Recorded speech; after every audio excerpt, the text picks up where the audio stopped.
Hi hello ಎಲ್ರಿಗೂ ನಮಸ್ಕಾರ. Welcome back to my YouTube channel. ಎಲ್ಲರೂ ಆರಾಮಾಗಿ ಸೇಫಾಗಿದ್ದೀರ ಅಂತ ಭಾವಿಸ್ತೀನಿ. ಇವತ್ತು ನಾನು ಡೈಲಿ ಬ್ಲಾಗ್ ಮಾಡ್ತಾ ಇದ್ದೀನಿ. ವರಮಹಾಲಕ್ಷ್ಮಿ ಹಬ್ಬದ ಬ್ಲಾಗ್ ಆಗಿರುತ್ತೆ ಇವತ್ತು.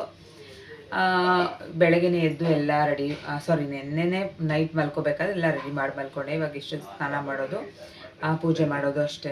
ನೀನು ಕೆಲಸ ಇಲ್ಲ, ಟಿಫನ್ ಮಾಡೋದು ಅಷ್ಟೇನು ಕೆಲಸ ಇಲ್ಲ. ಒಂದು ಸ್ವಲ್ಪ ಲೇಟಾಗಿ ಅಂತೂ ಇದ್ದೇ ಇದೆ. ಹೂವಮ್ಮೆಲ್ಲ ಮುಟ್ಸೋದು. ಪುಟ್ಟ ಸ್ವಲ್ಪ ನೀರು ಬೇಕಿತ್ತು ಅಂತ ನೀರು ಹಿಡ್ದ. ಮಾವಿನ ತೋರಣ ಕಟ್ಟಬೇಕು, ಆಚೆ ಕಡೆ ರಂಗೋಲಿ ಹಾಕಿದೆ. ಮತ್ತು ಹೋಗಿ ಸ್ನಾನ ಮಾಡಬೇಕು. ಮತ್ತು ಎಲ್ರಿಗೂ ವರಮಹಾಲಕ್ಷ್ಮಿ ಹಬ್ಬದ ಆರ್ಥಿಕ ಶುಭಾಶಯಗಳು. ವರಮಹಾಲಕ್ಷ್ಮಿ ಹಬ್ಬದ ಶುಭಾಶಯಗಳು ಎಲ್ರಿಗೂ. ವರಮಹಾಲಕ್ಷ್ಮಿ ಒಳ್ಳೇದು ಮಾಡಲಿ. ನೀವೇನು ಕೇಳ್ಕೊಂಡಿರ್ತೀರ ಅದೆಲ್ಲ ಆಗಲಿ. ಸೊ ನಾನೇನು ಕೇಳ್ಕೊಂಡಿರ್ತೀನಿ ಅದೆಲ್ಲ ಆಗಲಿ ಅಂತ ನಾನು ಕೂಡ ಕೇಳ್ಕೊತೀನಿ. ಇವಾಗ ನಮ್ಮ ಮಮ್ಮಿನೂ ಮತ್ತು ನಮ್ಮ ಪುಟ್ಟವ್ರನ್ನ ಮಾತಾಡ್ಸೋಣ ಬನ್ನಿ. ಮತ್ತು ನೈಟು ಮಲಗಿದ್ದೆ ಲೇಟ್, ಇವತ್ತು ಬೆಳಗ್ಗೆ ಬೇಗನೆ ಎದ್ದಿದ್ದೀನಿ.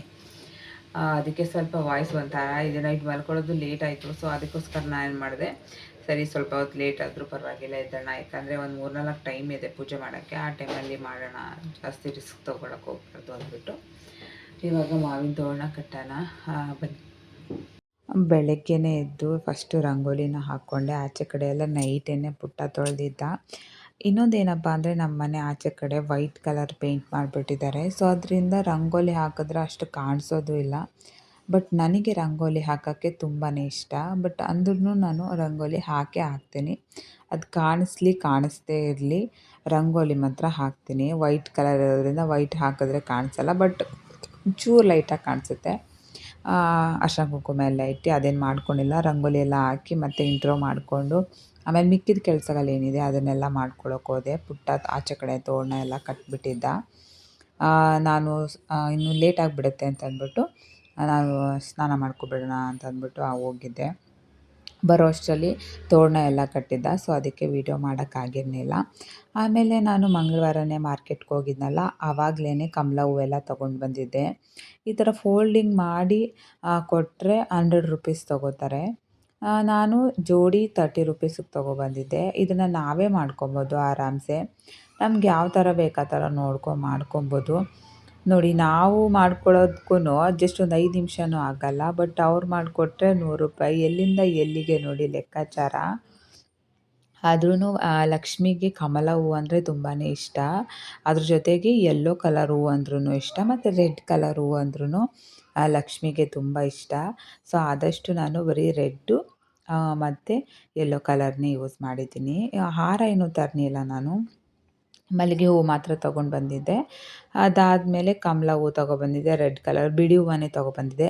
ನನಗೆ ಯಾವಾಗಲೂ ಪೂಜೆ ಮಾಡಬೇಕಂದ್ರೆ ಬಿಡಿ ಹೂವು ಇದ್ದರೆ ನಂಗೆ ತುಂಬಾ ಇಷ್ಟ ಆಗುತ್ತೆ. ನಿಮಗೂ ಕೂಡ ಇಷ್ಟ ಆಗುತ್ತಾ ಕಾಮೆಂಟ್ ಮಾಡಿ. ಕಲರ್ ಬಿಡಿ ಹೂವು ಇದ್ದರೆ ನೀಟಾಗಿ ಅಲಂಕಾರ ಮಾಡಿ ಇದು ಮಾಡ್ಬೋದು. ಪೂಜೆನ ಮಾಡೋಕ್ಕೆ ಸಿಕ್ಕಾಪಟ್ಟೆ ಇಷ್ಟ ಆಗುತ್ತೆ. ನೋಡ್ಬೋದು ನಮ್ಮ ಮನೆಯ ಪುಟ್ಟ ಲಕ್ಷ್ಮೀನ ನಾನು ಎಷ್ಟು ಚೆನ್ನಾಗಿ ಅಲಂಕಾರ ಮಾಡಿದ್ದೀನಿ ಅಂತ ಅಂದ್ಬಿಟ್ಟು. ಯಾವುದೇ ಮನೇಲಾದ್ರೂ ಅಷ್ಟೇ, ಅವ್ರು ಅಂದ್ಕೊಂಡಿರೋ ಥರ ಲಕ್ಷ್ಮಿ ಅಲಂಕಾರ ಮತ್ತು ಡೆಕೋರೇಷನ್ ಬಂದುಬಿಟ್ರೆ ಅವ್ರಿಗಂತೂ ತಡೆದು ನಿಲ್ಸೋಕ್ಕಾಗಲ್ಲ. ಅಷ್ಟು ಖುಷಿ ಆಗ್ತಾ ಇರುತ್ತೆ. ಬಂದವ್ರಿಗೆಲ್ಲ ಚೆನ್ನಾಗಿದೆಯಾ ಡೆಕೋರೇಷನ್ನು ಅಥವಾ ಚೆನ್ನಾಗಿ ಮಾಡಿದ್ದೀನಾ ಅಂತ ಎಲ್ಲರೂ ಹೇಳ್ತಾರೆ. ನೀವು ಹಂಗೆ ಹೇಳ್ತೀರಾ? ಕಾಮೆಂಟ್ ಮಾಡಿ.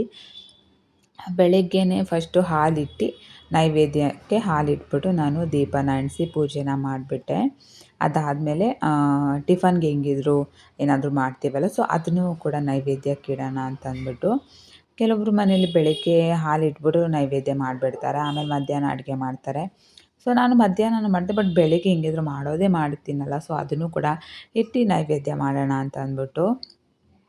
ನೋಡ್ಬೋದು, ನಾನು ಪುಟ್ಟದಾಗಿ ನಮ್ಮ ಮನೆಯ ಲಕ್ಷ್ಮೀನ ನಾನು ಯಾವ ರೀತಿ ಅಲಂಕಾರ ಮಾಡಿದ್ದೀನಿ ಅಂತ ಅಂದ್ಬಿಟ್ಟು. ಇಷ್ಟ ಆಯಿತಾ, ಚೆನ್ನಾಗಿ ಕಾಣಿಸ್ತಾ ಇದೆಯಾ ಅಂದ್ಬಿಟ್ಟು ನನಗೆ ಕಾಮೆಂಟ್ ಮಾಡಿ ಹೇಳಿ. ದೀಪನ ಅಂಟಿಸಿ ಅದಾದಮೇಲೆ ಇವಾಗ ಹೋಗಿ ಊದ್ಕಡ್ಡಿನ ಅಂಟಿಸ್ತಾ ಇದ್ದೀನಿ. ನನಗಂತೂ ನಿಜವಾಗ್ಲೂ ಸಿಕ್ಕಾಪಟ್ಟೆ ಖುಷಿ ಆಗ್ತಾಯಿತ್ತು. ಸಿಂಪಲಾಗಿ ದೇವ್ರ ಮನೇಲೇನೆ ಕೂರಿಸಿದ್ರೂ ದೇವ್ರ ಮನೆ ತುಂಬ ದೀಪ ಎಲ್ಲ ಬೆಳಗಿ ಒಂಥರ ಚೆನ್ನಾಗಿ ಅನ್ನಿಸ್ತಾಯಿತ್ತು. ನನಗೆ ಸಿಕ್ಕಾಪಟ್ಟೆ ಖುಷಿಯಾಯಿತು. ಜಾಸ್ತಿ ನನಗೆ ಡೆಕೋರೇಷನ್ ಎಲ್ಲ ಮಾಡಿ ಪೂಜೆ ಮಾಡೋದು ನನಗೆ ತುಂಬಾ ಇಷ್ಟ ಆಗುತ್ತೆ. ಏನಾದ್ರೂ ಅಷ್ಟೇ ಓವರ್ ಮಾಡಬಾರ್ದು. ಒಂದು ತಕ್ಕಂತೆ ನಾವು ಹೆಂಗೆ ಕೂರಿಸ್ತೀವಿ ಅದ್ರ ತಕ್ಕಂತೆ ಮಾಡಿದ್ರೆ ಲಕ್ಷ್ಮಿನೂ ಕೂಡ ಸಿಕ್ಕಾಪಟ್ಟೆ ಚೆನ್ನಾಗಿ ಕಾಣಿಸ್ತಾ ಇರ್ತಾರೆ. ನಾನೇನು ಹಾರ ಎಲ್ಲ ಏನು ತೊಗೊಬರಕ್ಕೆ ಹೋಗಲಿಲ್ಲ, ಮಲ್ಲಿಗೆ ಹೂವು ತೊಗೊಬಂದಿದ್ನಲ್ಲ, ಸೊ ಅದನ್ನೇ ಸಿಂಪಲ್ಲಾಗಿ ಹಾಕಿ ಒಂದೇ ಒಂದು ಒಡವೆನ ಹಾಕಿ ವಾಶ್ ಮಾಡಿ ಒಡವೆನ ಹಾಕಿ ಮಾಡಿದ್ದೆ. ಹೇಗೆ ಅನ್ನಿಸ್ತು ಅಂತ ಕಾಮೆಂಟ್ ಮಾಡಿ. ಈ ವಿಡಿಯೋದಲ್ಲಿ ಅದೆಷ್ಟು ಸಲ ಹೇಳ್ತೀನೋ ಚೆನ್ನಾಗಿ ಡೆಕೋರೇಷನ್ ಮಾಡಿದ್ದೀನಾ ಅಂತ ನನಗಂತೂ ಗೊತ್ತಿಲ್ಲ. ನನಗಂತೂ ಸಿಕ್ಕಾಪಟ್ಟೆ ಇಷ್ಟ ಆಯಿತು ಅಂತಲೇ ಹೇಳ್ಬೋದು. ನೆಕ್ಸ್ಟ್ ಇಯರ್ ಏನು ಮಾಡ್ತೀನೋ ನನಗೆ ಗೊತ್ತಿಲ್ಲ. ಆದರೆ ಆ ವರ್ಷ ನನಗೆ ಎಷ್ಟು ಸಾಧ್ಯನೋ ಅಷ್ಟು ನಾನು ಚೆನ್ನಾಗಿ ಮಾಡೋಕ್ಕೆ ಟ್ರೈ ಮಾಡ್ತೀನಿ. ಆಮೇಲೆ ಇನ್ನೊಂದೇನಪ್ಪ ಅಂದರೆ ನಾನು ಸೀರೆನ ಉಟ್ಕೊಂಡಿದ್ದೀನಿ. ಸೀರೆ ಉಟ್ಕೊಂಡಿರೋದಕ್ಕೂ ಅದಕ್ಕೂ ಒಳ್ಳೆ ಸಣ್ಣ ಹೇತಲಡಿ ಥರ ಕಾಣಿಸ್ತಾ ಇದ್ದೀನಿ ಅಂತ ನನಗೆ ಅನ್ನಿಸ್ತಾ ಇತ್ತು. ಮೊದಲೇ ಸಣ್ಣಕ್ಕಿದ್ದೀನಿ, ಅದಕ್ಕೆ ಸೀರೆ ಉಟ್ಕೊಂಡ್ರೆ ಇನ್ನೂ ಸಣ್ಣ ಕಾಣಿಸ್ತಾ ಇದ್ದೀನಿ. ಬಟ್ ಸ್ಟಿಲ್ ಇರಲಿ, ನಾನೇನು ದಿನ ಉಟ್ಕೊಳ್ಳಲ್ವಲ್ಲ. ಈ ಥರ ಏನಾದರೂ ಒಂದು ಪೂಜೆಗೆ ಅದು ಉಟ್ಕೊಳ್ಳೋದು ರೇರ್ ನಾನು. ಅದೇನು ಇವತ್ತು ನನಗೆ ಉಟ್ಕೋಬೇಕು ಅಂತ ಅನ್ನಿಸ್ತು, ಅದಕ್ಕೋಸ್ಕರ ನಾನು ಉಟ್ಕೊಂಡೆ. ಚೆನ್ನಾಗಿ ಕಾಣಿಸ್ತಾ ಇದೆಯಾ ಕಾಮೆಂಟ್ ಮಾಡಿ. ಆ್ಯಕ್ಚುಲಿ ಇದು ಹೊಸ ಸೀರೆನೇ. ಹೋಗಿ ಸ್ಟಿಚ್ ಮಾಡಿಸ್ಕೊಂಡು ಸೈಡೆಲ್ಲ ಬ್ಲೌಸ್ ಹೊಲ್ಸಿರ್ಲಿಲ್ಲ, ಮಾಡಿಸ್ಕೊಂಡು ಬಂದೆ. ಫಾಲ್ಸು ಹಾಕಿಲ್ಲ, ಆಮೇಲೆ ಹಾಕಿಸ್ಕೊಳ್ಳೋಣ ಅಂತಂದ್ಬಿಟ್ಟು ಅರ್ಜೆಂಟಲ್ಲಿ ಪ್ಲ್ಯಾನ್ ಮಾಡ್ಕೊಂಡಿದ್ದು. ಹಂಗೆ ಪುಟ್ಟನೂ ಕೂಡ ಸ್ನಾನ ಮಾಡ್ಕೊಂಡು ಬಂದ. ಅವನು ಕೂಡ ಊದುಕಡ್ಡಿ ಎಲ್ಲ ಅಂಟಿಸ್ಬಿಟ್ಟು ಹೋದ. ನಾನು ಸಾಂಬ್ರಾಣಿ ಎಲ್ಲ ಹಾಕಿ ದೀಪದ ಆರತಿ ಎಲ್ಲ ಮಾಡಿಬಿಟ್ಟು ತುಪ್ಪದ ದೀಪನ ಅಂಟಿಸಿದ್ದೆ. ಸೊ ತುಪ್ಪದ ಆರತಿ ಎಲ್ಲ ಮಾಡಿಬಿಟ್ಟು ಆಮೇಲೇನು ತಿಂಡಿ ಮಾಡೋಣ ಅಂತಂದ್ಬಿಟ್ಟು ರೆಡಿ ಆದೆ. ಅಮ್ಮ ಪುಳಿಯೋಗರೆನ ಮಾಡಿದರು. ನಾನು ಇದನ್ನು ಮಾಡೋಣ ಅಂತ ಅಂದ್ಕೊಂಡೆ, ಕೇಸರಿ ಬಾತ್ ಏನಾದರೂ ಅಥವಾ ಸಜ್ಜಿಗೆ ಏನಾದರೂ ಮಾಡೋಣ ಅಂತ ಅಂದ್ಕೊಂಡೆ. ಆಮೇಲೆ ಸಜ್ಜಿಗೆಗೆ ಸ್ವಲ್ಪ ಡ್ರೈ ಫ್ರೂಟ್ಸ್ ಎಲ್ಲ ಹಾಕಿಬಿಟ್ಟು ಮಾಡೋಣ ಅಂತ ಅಂದ್ಬಿಟ್ಟು ಫಸ್ಟು ತುಪ್ಪಕ್ಕೆ ಡ್ರೈ ಫ್ರೂಟ್ಸ್ ಯಾವ್ದು ಬೇಕು ಅದೆಲ್ಲ ಹಾಕ್ಕೊಂಡು ರವೆ ಹಾಕಿ ಒಂದು 5 ನಿಮಿಷ ಹುರ್ಕೊಂಡು, ಇಲ್ಲಿ ರವೆ ತೊಗೊಂಡಿರ್ತೀವಲ್ಲ ಅದಕ್ಕೆ ನಾವು ಯಾವ ಬೌಲಲ್ಲಿ ತೊಗೊಂಡಿರ್ತೀವಿ ಅದರಲ್ಲಿ 3 ಬೌಲ್ ಆಗುವಷ್ಟು ನೀರನ್ನ ಹಾಕ್ಕೊಬೇಕು. ಕೇಸರಿ ಬಾತ್ಗಾದ್ರೂ ಅಷ್ಟೇ, ಇದಕ್ಕಾದ್ರೂ ಅಷ್ಟೇ, ಉಪ್ಪಿಟ್ಟಿಗಾದ್ರೂ ಸೇಮ್ ಕ್ವಾಂಟಿಟಿಯಲ್ಲಿ ಹಾಕ್ಕೋಬೇಕು. 1:3 ಥರ ಸಕ್ಕರೆ ಹಾಕಿ 1 ಬೌಲಷ್ಟು ಸಕ್ಕರೆನ ಹಾಕಬೇಕು. ಹಾಕ್ಬಿಟ್ಟು ಮಿಕ್ಸ್ ಮಾಡಿಬಿಟ್ಟು ಒಂದು ಸ್ವಲ್ಪ ತುಪ್ಪ ಹಾಕಿದ್ರೆ ಮುಗೀತು. ಅಮ್ಮ ಪುಳಿಯೋಗರೆನ ಮಾಡಿದರು. ಪುಳಿಯೋಗರೆ ಪೌಡರ್ ಏನು ಮನೇಲಿ ಮಾಡ್ಕೊಂಡಿದ್ದಿದ್ದಲ್ಲ, ಟೈಮ್ ಇರಲಿಲ್ಲ. ಮನೇಲೂ ಮಾಡ್ತಾಯಿದ್ದೆ, ಟೈಮ್ ಇರಲಿಲ್ಲ ಅಂದ್ಬಿಟ್ಟು ಆಚೆಯಿಂದ ತಂದು ಮಾಡಿದ್ವಿ. ಜಾಸ್ತಿ ಆಯಿತಾ? ಮತ್ತು ಅದೇನು ಆಯಿತಾ? ವಿಶ್ ಮಾಡು ನಮ್ಮ ವ್ಯೂವರ್ಸ್ಗೆ. ಹಾಯ್ ಫ್ರೆಂಡ್, ವರಮಹಾಲಕ್ಷ್ಮಿ ಹಬ್ಬದ ಆರ್ಥಿಕ ಶುಭಾಶಯಗಳು. ನಿಮಗೂ ನಮಗೂ ಎಲ್ಲರೂ ಒಳ್ಳೇದು ಮಾಡಲಿ ದೇವರು. ಸರಿ ಆಯಿತು, ಒಳ್ಳೇದಾಗಲಿ. ಇವಾಗ ನಮ್ಮ ಅಮ್ಮನ ಹತ್ರ ಹೋಗೋಣ. ನಮ್ಮಮ್ಮ ನೈಟ್ ಈಗ ನಿಂತಿದೆ. ವಿಶ್ ಮಾಡಮ್ಮ ನಮ್ಮ ವ್ಯೂವರ್ಸ್ಗೆ. ವರಲ್ಲ ಅಲ್ಲ ಅದು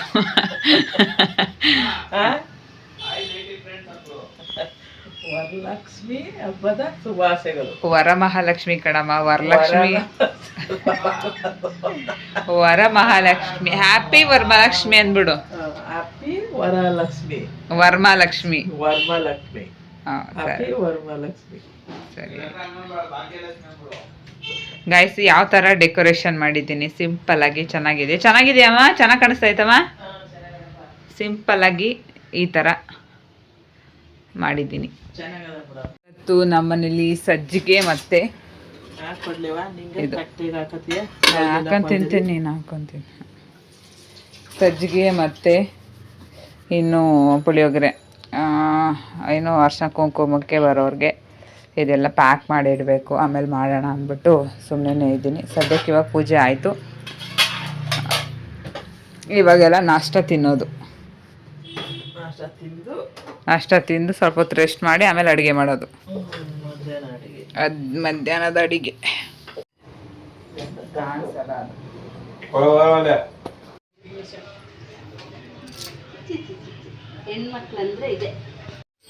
ಆಯಿತಾ ಗಾಯ್ಸ್? ಬೆಳಿಗ್ಗೆಯಿಂದ ವ್ಲಾಗ್ನೇ ಜಾಸ್ತಿ ಮಾಡ್ಕೊಂಡಿಲ್ಲ. ಮಧ್ಯಾಹ್ನ ಫುಲ್ ಅಡುಗೆ ಮಾಡೋದ್ರಲ್ಲಿ ಬ್ಯುಸಿ ಆಗಿಬಿಟ್ಟಿದ್ದೆ. ಸೊ ಅದರಿಂದ ನನ್ನ ಹೊಸ ಬಟ್ಟೆ ಬೆಳಗ್ಗೆನ ಹಾಕೊಂಡಿದ್ದೇನೆ. ಸಂಜೆ ಕುಂಕುಮಕ್ಕೆ ಹೋಗ್ಬೇಕಾಗಿತ್ತಲ್ಲ, ಸೊ ಅವಾಗ ಹಾಕೊಂಡೆ. ಡ್ರೆಸ್ ಹೇಗಿದೆ ಕಾಮೆಂಟ್ ಮಾಡಿ.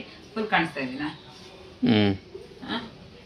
ಸೊ ಸಂಜೆ ಆವಾಗಲೇ ಮತ್ತೆ ದೀಪನ ಅಂಟಿಸಿ ಪೂಜೆನ ಮಾಡಿದೆ, ಉದ್ಗಡ್ಡಿ ಎಲ್ಲ ಅಂಟಿಸ್ದೆ. ಇವಾಗ ನಾನು ಮಧ್ಯಾಹ್ನ ಏನೇನು ಅಡುಗೆ ಮಾಡಿದ್ದೆ ಅಂತ ನಾನು ತೋರಿಸಿರಲಿಲ್ಲ, ಸೊ ಅದಕ್ಕೋಸ್ಕರ ಇವಾಗ ತೋರಿಸ್ತೀನಿ ಬನ್ನಿ. ಬೇಳೆ ಏನು ಅನ್ನ ಮಾಡಿದ್ದೆ, ವೈಟ್ ರೈಸು, ಮತ್ತು ಕಾಳು ಗೊಜ್ಜು ಮಾಡಿದ್ದೆ, ಏನು ಇದು ಕಾಳು ಬಾಳೆಕಾಯ್ದು, ಮತ್ತು ಬೆಳಗ್ಗೆ ಸಜ್ಜಿಗೆ ಮಾಡಿದ್ನಲ್ಲ ಅದು, ಮತ್ತು ಕೋಸಂಬರಿ ಮಾಡಿದ್ದೆ, ಒಬ್ಬಟ್ಟು ಮಾಡಿದ್ದೆ. ಒಬ್ಬಟ್ಟು ಸಾಂಬಾರು ಮಾಡಬೇಕಿತ್ತು, ಆದರೆ ಚಿತ್ರಾನ್ನ ಮಾಡಿದ್ದೆ. ಒಬ್ಬಟ್ಟು ಸಾಂಬಾರು ಮಾಡೋಕ್ಕೆ ಮಧ್ಯಾಹ್ನ ಟೈಮ್ ಸಾರಿಲ್ಲ ಅಂದ್ಬಿಟ್ಟು ಮಾಡಿಲ್ಲ. ಮತ್ತು ಪಾಯಸ ಮಾಡಿದ್ದೆ, ಮಾಮೂಲಿ ಕಡಲೆಕಾಳು ಗೊಜ್ಜು, ಸಾಂಬಾರು ಇದಿಷ್ಟೇ. ವಡೆನೂ ಮಾಡಿದ್ದೆ. ಸೊ ಕೌಶಿಕ್ಗೆ ಊಟ ವಡೆ ಮಾಡಿದ್ದೆ. ನಿಜವಾಗ್ಲೂ ವಡೆ ಅಂತೂ ಸಖತ್ತಾಗಿ ಬಂದಿತ್ತು. ಮಾಡಿರೋ ಅಡುಗೆ ಎಲ್ಲ ಚೆನ್ನಾಗಿತ್ತು. ಉಪ್ಪು ಖಾರ ಏನೂ ನೋಡಿರ್ಲಿಲ್ಲ, ಹಂಗೇನೆ ಒಂದು ಕಣ್ಣು ಅಳತೆಯಲ್ಲಿ ಹಾಕಿ ಮಾಡಿದ್ದೆ. ಬಟ್ ಎಲ್ಲ ಅಡುಗೆನೂ ಚೆನ್ನಾಗಿ ಬಂದಿತ್ತು. ಹೇಗಿತ್ತು ಪುಟ್ಟ ಮಧ್ಯಾಹ್ನ ಅಡುಗೆ? ಚೆನ್ನಾಗಿತ್ತು. ಚೆನ್ನಾಗಿತ್ತಾ? ಕೌಶಿಕ್ ಕೇಳೋ. ಕೌಶಿಕ್ ಏನ್ ಗೊತ್ತು ಹೆಂಗಿತ್ತು ಮನೆ ಊಟ? ಸೊ ನಮ್ಮನೆ ಲಕ್ಷ್ಮಿ ಹೇಗಿದೆ ಒಂದ್ಸತಿ ಬೆಳಿಗ್ಗೆ ಆಲ್ರೆಡಿ ನಾನು ತೋರಿಸಿದ್ದೀನಿ. ನೀವೆಲ್ಲ ಯಾವ ತರ ಸೆಲೆಬ್ರೇಟ್ ಮಾಡಿದ್ರಿ? ಸೊ ನಮ್ಮನೆ ಸಿಂಪಲ್ ಆಗಿ ಯಾವ ತರ ಡೆಕೋರೇಷನ್ ಮಾಡಿದೀನಿ. ಮತ್ತೆ ಇವಾಗಂತೂ ಎಲ್ಲಾರ ಮನೆಗೂ ಅರ್ಶನ ಕುಂಕುಮ ಬರೋದು. ನಾನು ಒಂದೆರಡು ಮನೆಗೆ ಹೋಗಿದ್ದೆ, ಹೋಗ್ಬಿಟ್ಟು ಬಂದೆ. ಇವತ್ತಂತೂ ಎಲ್ಲರ ಮನೆಯಲ್ಲೂ ಎಲ್ಲ ಲಕ್ಷ್ಮಿಗಳು ಬ್ಯುಸಿ ಇರ್ತಾರೆ, ಎಲ್ರು ಏನೋ ಅರ್ಶನ ಕುಂಕುಮಕ್ಕೆ ಹೋಗ್ಬೇಕು. ಸೊ ಯಾರೂ ಏನೋ ಅರ್ಶನ ಕುಂಕುಮಕ್ಕೆ ಬರಲ್ಲ ಅಂತ ಹೇಳ್ಬಾರ್ದು ಈ ಹಬ್ಬದ ದಿವಸ. ಅದರಿಂದ ಸೊ ನಾನು ಕರೆದಿದ್ದು, ನಾನು ಹೋಗ್ಬಿಟ್ಟು ಬಂದೆ. ಅದರಲ್ಲೊಂದು ತಟ್ಟೆ ಬೇರೆ ಗಿಫ್ಟ್ ಕೊಟ್ಟಿದ್ದಾರೆ. ವರಮಹಾಲಕ್ಷ್ಮಿ ಹಬ್ಬಕ್ಕಂತೂ ಒಬ್ಬೊಬ್ಬರು ಮನೆಯಲ್ಲಿ ಒಂದೊಂದು ಥರ ಡಿಫ್ರೆಂಟ್ ಆಗಿ ಏನಾದರೂ ಒಂದು ಐಟಮ್ ಕೊಡ್ತಾನೆ ಇರ್ತಾರೆ. ಸೊ ನಾನು ಈ ಸರಿ ಏನೂ ಕೊಡೋಕ್ಕಾಗಿಲ್ಲ, ನಾರ್ಮಲ್ ಬ್ಲೌಸ್ ಪೀಸ್ ಎಲ್ಲ ಕೊಟ್ಟೆ ಅಷ್ಟೇ. ಬ್ಲೌಸ್ ಪೀಸು, ಅರ್ಶನ ಕುಂಕುಮ, ಹೂವು ಅದೆಲ್ಲ ಕೊಟ್ಟೆ. ಅಲ್ಲಿ ಬಟ್ ನೆಕ್ಸ್ಟ್ ಇಯರ್ ನೋಡೋಣ, ಏನಾದ್ರು ಸ್ವಲ್ಪ ಡಿಫ್ರೆಂಟ್ ಆಗಿ ಯೂನಿಕ್ ಆಗಿ ಕೊಡೋಣ ಅಂತ ಅನ್ಕೊಂಡಿದ್ದೀನಿ. ಮತ್ತೆ ಇವತ್ತಿನ ಬ್ಲಾಗ್ ನಾನು ಇಲ್ಲಿಗೆ ಎಂಡ್ ಮಾಡ್ತೀನಿ. ಸ್ವಲ್ಪ ನಮ್ಮ ಅಮ್ಮನ ಮಾತಾಡ್ಸ್ಕೊಬೋಣ ಬನ್ನಿ. ಅಂತೂ ಇವಾಗ ಆವು ಅಂದ್ರೆ ಅಪ್ಪ ಪಪ್ಪ ಪಪ್ಪ ಅಂತ ತಿಳ್ಕೊಂಡ್ಬಿಡ್ತಾನೆ ಸದ್ಯ.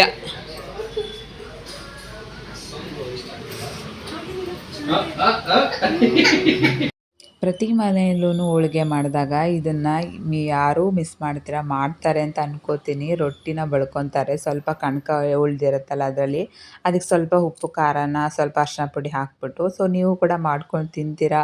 ಅದಂತೂ ನೆಕ್ಸ್ಟ್ ಲೆವೆಲ್ ಟೇಸ್ಟ್ ಆಗಿರುತ್ತೆ ಗೈಸ್. ನಾವು ಸಪ್ರೇಟಾಗಿ ಮಾಡ್ಕೊಂಡ್ರೆ ಆ ಥರ ಟೇಸ್ಟ್ ಬರೋಲ್ಲ. ಹೋಳ್ಗೆಗೆ ಅಂತ ಮಾಡಿ ಇದು ಮಿಕ್ಕಿರೋದ್ರಲ್ಲಿ ಮಾಡ್ಕೋತೀವಲ್ಲ, ಅದು ಟೇಸ್ಟ್ ಇರುತ್ತೆ. ಸೊ ಆವತ್ತೇ ಲಕ್ಷ್ಮಿನ ಕದಲಿಸ್ಬಿಡ್ಬೇಕಾಗಿತ್ತು, ಟೈಮ್ನು ಕೇಳ್ಕೊಂಡಿದ್ದೆ. ಸೊ ಅದೇ ಟೈಮಲ್ಲಿ ಲಕ್ಷ್ಮಿನ ಕದಲಿಸಿ ಒಂದು ಸ್ವಲ್ಪ ಏನಿಲ್ಲ, ಅದನ್ನ ಹಿಂಗೆ ಅಂದ್ಬಿಟ್ಟು ಲಕ್ಷ್ಮಿ ಕಳ್ಸೋಣ, ಒಂದೆರಡು ಹೂವು ಎತ್ತಿಟ್ಬಿಟ್ರೆ ಮುಗೀತು. ಎಲ್ಲನೂ ಎತ್ತಿಡೋ ಅವಶ್ಯಕತೆ ಏನಿಲ್ಲ. ಸೊ ಒಂದೇ ದಿವಸ ಪೂಜೆ ಮಾಡೋದ್ರಿಂದ ಒಂದು 3 ದಿವಸ ಇಟ್ಕೊಳ್ಳೋರು 3ನೇ ದಿವಸಕ್ಕೆ ನಾವು ಕದಲಿಸ್ಬೇಕು. ಸೊ ಇವತ್ತಿನ ವ್ಲಾಗ್ನ ನಿಮಗೆ ಇಷ್ಟ ಆಯಿತು ಅಂತ ಅಂದ್ಕೊತೀನಿ. ಇಷ್ಟ ಆಗಿದ್ರೆ ಪ್ಲೀಸ್ ಲೈಕ್. ಇವಾಗ ಸಂಜೆ ಊಟ ತಿಂತಾ ಇದ್ದೆ. ಸೊ ನಾವು ಯಾವಾಗಲೂ ಅಷ್ಟೇ ಹಬ್ಬದಲ್ಲಿ ಎಷ್ಟು ಅಡುಗೆ ಮಾಡ್ತೇವೆ ಅದೆಲ್ಲ ಖಾಲಿ ಮಾಡಬೇಕು, ಇಲ್ಲ ಅಂತಂದರೆ ಬೇಜಾರಾಗುತ್ತೆ. ಸೊ ಮಧ್ಯಾಹ್ನ ಮಾಡಿರೋದೈತೆ ಬಿಸಿ ಮಾಡ್ಕೊಂಡು ತಿನ್ನೋದಷ್ಟೇ. ಎಲ್ಲರ ಮನೆಯಲ್ಲೂ ಸೇಮೇನೆ ಮಧ್ಯಾಹ್ನ ಮಾಡಿಬಿಡ್ತಾರೆ, ಅದೇನೇ ಸಂಜೆಗೂ ಕೂಡ ಬಿಸಿ ಮಾಡಿಕೊಂಡು ತಿನ್ನೋ ಪದ್ಧತಿ ಪ್ರತಿ ಮನೆಯಲ್ಲೂ. ನೀವು ನಿಮ್ಮ ಮನೇಲಿ ಏನೇನು ಮಾಡಿದ್ರಿ ಅಂತ ನನಗೆ ಕಾಮೆಂಟ್ ಮಾಡಿ ಹೇಳಿ. ಸೊ ಇವಾಗ ನನಗೆ ಹೊಟ್ಟೆ ಹಸಿದೈತೆ. ಮಧ್ಯಾಹ್ನ ತಿಂದಿದ್ದು ಸ್ವಲ್ಪ ಲೇಟ್ ಆಗಿದ್ದು, ಮತ್ತು ಜಾಸ್ತಿ ತಿನ್ನೋಕ್ಕಾಗಿಲ್ಲ, ನನಗೆ ಸ್ವಲ್ಪನೇ ತಿಂದಿದ್ದೆ. ಅದಕ್ಕೆ ಇವಾಗ ಊಟ ಮಾಡೋಣ ಅಂತ ಊಟ ಮಾಡ್ಕೊತಾ ಇದ್ದೀನಿ. ಇವತ್ತಿನ ವ್ಲಾಗ್ನ ನಾನು ಇಲ್ಲಿಗೆ ಎಂಡ್ ಮಾಡ್ತೀನಿ. ನೆಕ್ಸ್ಟ್ ವೀಡಿಯೋದಲ್ಲಿ ಸಿಗ್ತೀನಿ. ದಯವಿಟ್ಟು ಚಾನಲ್ನ ಸಬ್ಸ್ಕ್ರೈಬ್ ಮಾಡ್ಕೊಂಡಿಲ್ಲ ಅಂದರೆ ಹೋಗ್ಬಿಟ್ಟು ಸಬ್ಸ್ಕ್ರೈಬ್ ಮಾಡಿಕೊಂಡು ವೀಡಿಯೋನ ಸಪೋರ್ಟ್ ಮಾಡಿ ಅಂತ ಕೇಳ್ಕೊತೀನಿ. ಇವತ್ತಿನ ವ್ಲಾಗಲ್ಲಿ ನಾನು ನಿನ್ನೆ ಏನೇನು ಪ್ರಿಪರೇಷನ್ ಮಾಡ್ಕೊಂಡಿದ್ನಲ್ಲ, ಸೊ ಆ ಒಂದು ವಿಡಿಯೋ ಜೊತೆಗೆ ವರಮಹಾಲಕ್ಷ್ಮಿ ಇವತ್ತೊಂದು ಕೂಡ ಎರಡನ್ನೂ ಸೇರಿಸಿ ನಾನು ವಿಡಿಯೋನ ಹಾಕ್ತೀನಿ. ಇದು ಸ್ವಲ್ಪ ಚಿಕ್ಕದಾಗುತ್ತೆ ಅನಿಸುತ್ತೆ, ಸೊ ಅದರಿಂದ ಸೊ ಎರಡನ್ನೂ ಮಿಕ್ಸ್ ಮಾಡಿ ಹಾಕ್ತೀನಿ ನಾಳೆ ಬ್ಲಾಗಲ್ಲಿ. ಇವತ್ತು ಬ್ಲಾಗ್ ಹಾಕಬೇಕಾಗಿತ್ತು, ಸೊ ಹಾಕೋಕ್ಕಾಗಿಲ್ಲ. ಸೊ ನೆಕ್ಸ್ಟ್ ಲೆವೆಲ್ ಬ್ಯುಸಿ ಇದ್ದೆ ನಾನು ಇವತ್ತು. ಮತ್ತು ನೆಕ್ಸ್ಟ್ ವಿಡಿಯೋದಲ್ಲಿ ಸಿಗ್ತೀನಿ. ಬಾಯ್ ಬಾಯ್. ಚಾನಲ್ನ ಸಬ್ಸ್ಕ್ರೈಬ್ ಮಾಡಿಕೊಂಡು ವೀಡಿಯೋನ ಸಪೋರ್ಟ್ ಮಾಡಿ ಗೈಸ್. ಈ ಬಟ್ಟೆ ನನಗೆ ತುಂಬಾ ಇಷ್ಟ ಆಯಿತು. ನಾನು ಯಾವತ್ತೂ ಬ್ಲ್ಯಾಕ್ ತೊಗೊಂಡಿಲ್ಲ. ಸೊ ಈ ಕಾಂಬಿನೇಷನಲ್ಲಿ ಫಸ್ಟ್ ಟೈಮ್ ನಾನು ಬ್ಲ್ಯಾಕ್ ಡ್ರೆಸ್ನ ಹಾಕೋತಾ ಇರೋದು. ಬ್ಲ್ಯಾಕ್ ಅಂದರೆ ಬೇರೆ ಥರ ಬ್ಲ್ಯಾಕ್ ಇದೆ, ಬಟ್ ಈ ಥರ ಕುರ್ತಾ ಟೈಪಲ್ಲಿ ಇಲ್ಲ. ನನಗಂತೂ ಸಿಕ್ಕಾಪಟ್ಟೆ ಇಷ್ಟ ಆಗಿಬಿಟ್ಟಿದೆ ಈ ಒಂದು ಡ್ರೆಸ್. ಇದು ಆಫ್ಲೈನಲ್ಲಿ ತೊಗೊಂಡಿರೋದು. ಸೊ ಇವಾಗ ಪ್ರತಿ ಹಬ್ಬಕ್ಕೂ ನಾನು ಜಾಸ್ತಿ ಕುರ್ತಾಗಳನ್ನೇ ತೊಗೋತಾ ಇದ್ದೀನಿ. ಅಂದರೆ ಹಬ್ಬಗಳು ಅಂತಂದರೆ ಸೀರೆ ಈ ಥರ ಏನು ಟ್ರೆಡಿಷ್ನಲ್ ವೇರ್ ಹಾಕ್ಕೊಂಡ್ರೆ ಚೆನ್ನಾಗಿ ಅನಿಸುತ್ತೆ, ವೆಸ್ಟರ್ನ್ ವೇರ್ ಹಾಕ್ಕೊಂಡ್ರೆ ಚೆನ್ನಾಗಿರೋದಿಲ್ಲ. ಸೊ ಹೇಗೆ ಅನ್ನಿಸ್ತು ನನ್ನ ಬಟ್ಟೆ ನನಗೆ ಚೆನ್ನಾಗಿ ಕಾಣಿಸ್ತಾ ಇತ್ತು ಅಂದ್ಬಿಟ್ಟು ಕಾಮೆಂಟ್ ಮಾಡಿ. ಮತ್ತು ಬಾಯ್.